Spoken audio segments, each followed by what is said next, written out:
Yeah, I get right to the racks. Then I make that shit back.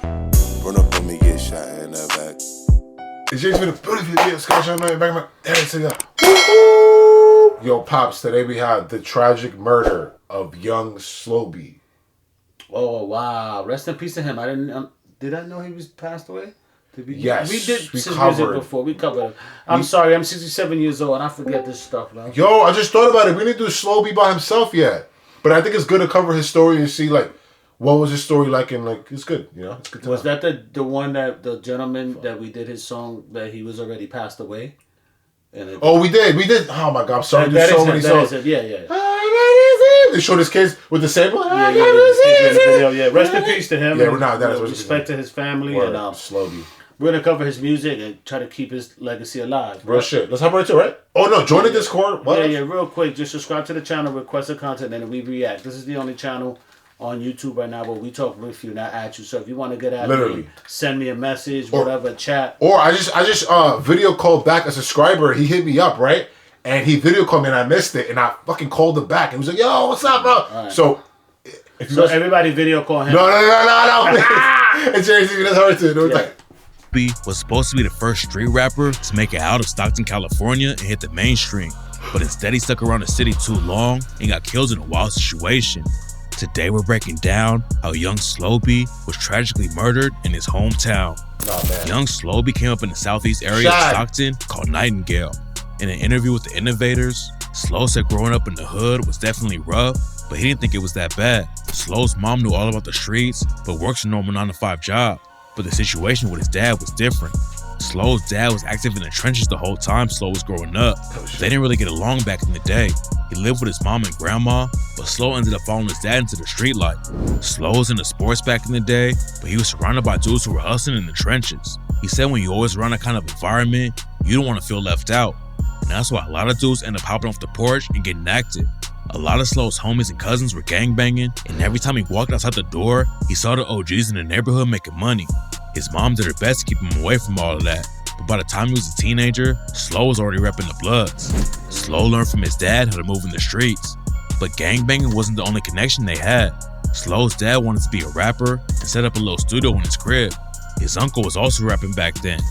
Yo, I was having a conversation earlier with somebody, and I was mentioning how, like, yo, it's crazy how a lot of these rappers, they had their pops who didn't make it, or an uncle who didn't make it. Like, a lot of people are just not brought into, like, just, like, introduced to music at all. Like, unless you have, like, a family member who's really into it, or a friend, like, you're not going to really, like, get that chance to, like, really, like, dive into the music scene, or, like...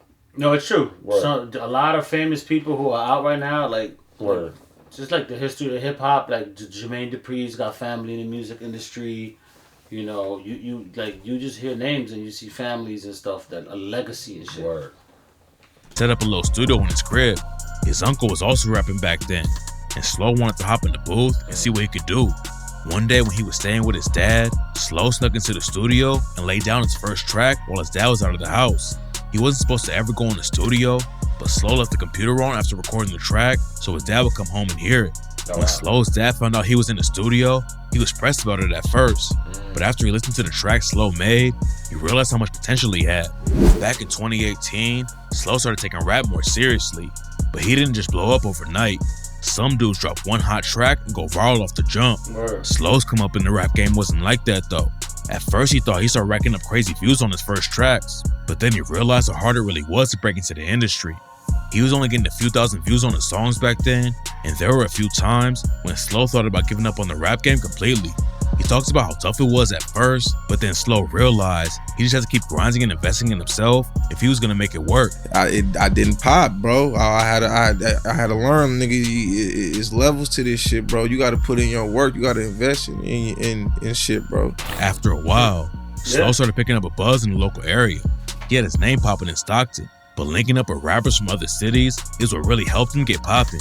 Back in 2019, he linked up with a Sacramento rapper named Briss, and their track 2142 popped off and racked up a few million plays. Briss grew up in Sacramento and repped the Fruit Ridge Bloods, and just like Slo, he was in the streets way before he ever thought about becoming a rapper.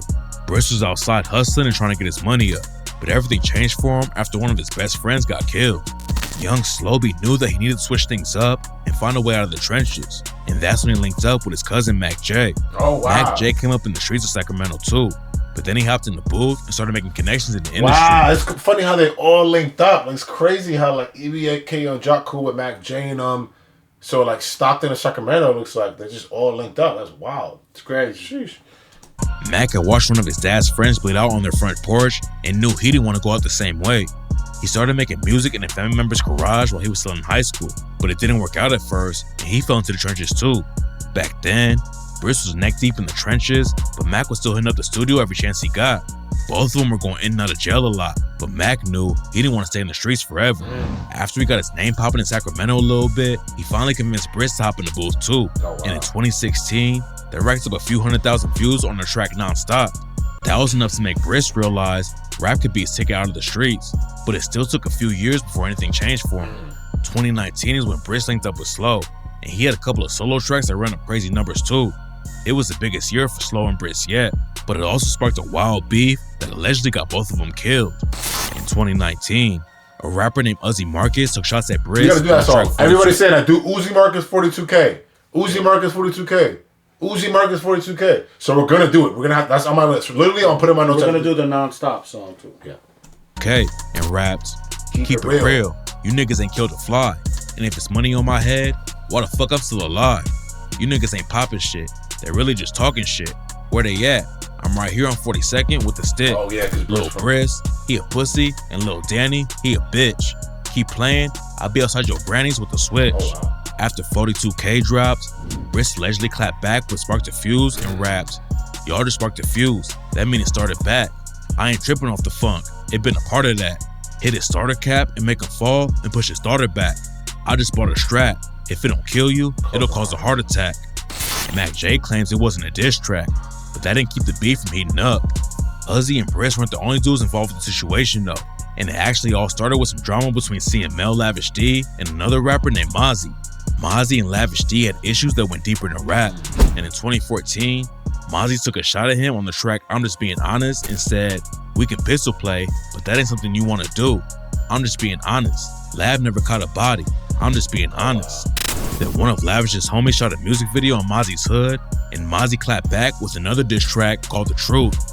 The beef was getting everybody views and making the music go up, but it also had deadly real-life consequences. In the video for The Truth, Mozzie was calling out his ops by name, while his homie Zilla Zoe was right there next to him. And just a few hours after the video came out, the ops caught Zilla lacking and shot him to death. Then Lavish and his homie spotted Mozzie's manager in the mall and jumped him, which ended up getting Lavish a 6-year sentence after the video came out. Lavish going behind bars wasn't the end of the violence though, and even more people were about to die over the situation. In May 2014, Mozzie's homie Jacoby James was at a kid's birthday party when two shooters rolled through and killed him on the spot. Two of Lavish's homies were I'll be confused though, so like, we know it's like Briss, CML, Young Slo-Be, EBK J-Ball, EBK Young Jock, all the stock, the Sacramento dudes on one side. Then you got Mozzie and like Uzi Marcus, right, on one side. So like that's how it's separated, because they linked up with them two different cities. That's crazy.